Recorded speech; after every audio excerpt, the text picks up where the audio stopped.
ওয়ালাইকুম রহমতুল্লাহ। আমি মোহাম্মদ মঞ্জুরুল ইসলাম চলে এসেছি যশোর থেকে চলে এসেছি সাতক্ষীরার সেই হাজার বছরের পুরাতন ঐতিহ্য জমিদার বাড়িতে।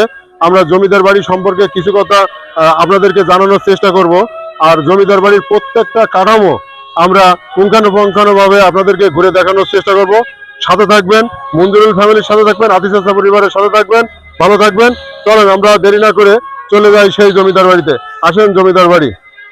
জমিদার বাড়ি আছে কিন্তু জমিদার নাই।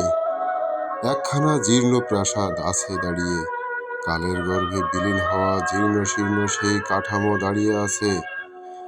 কত গ্রীষ্ম বর্ষা পেরিয়ে দাঁড়িয়ে আছে পরাজিত সৈনিকের মতো।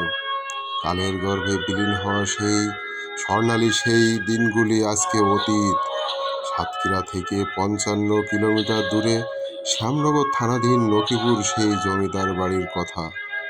ইতিহাসে রয়েছে জমিদার রায় বাহাদুর চৌধুরী, হরিচরণ রায় চৌধুরী ১৮০০ শতকের মাঝামাঝি সময়ে নির্মাণ করেন এই জমিদার বাড়ি।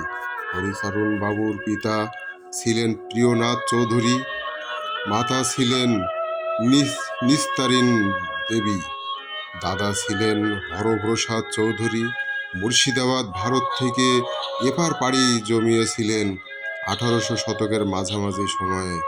তিনি হলেন দানবীর, দীনদয়ালু, ধার্মিক, সমাজসেবী জমিদার। ইতিহাসে বলছে জমিদার বাড়ির ছাদে দাঁড়িয়ে যেদিকে চোখ যেত ততদূর তার জমি ছিল। হরিচরণ রায় বাহাদুর জমিদার জমি ছিল ২ লক্ষ একর। বিশাল খাজনা আদায় করতে বর্তমান ভারতের হিঙ্গলগঞ্জ ও শ্যামনগর ও কালীগঞ্জের ৬৭টি কাছারি স্থাপন করেছিলেন এই জমিদার হরিচরণ রায় চৌধুরী।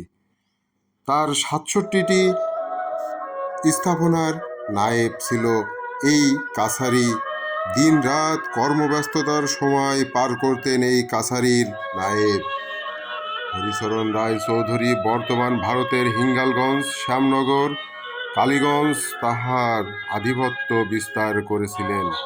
তার মাতা নিস্তারিণ দেবী প্রতি রাতে স্বপ্নের মধ্যে গুপ্তধনের সন্ধান পেতেন এবং জমিদারকে বললে সেই স্বপ্নর স্থানে যে সেই জমিদার তার মার স্বপ্নে প্রাপ্ত সম্পত্তি থেকে যে অর্থ উপার্জন করত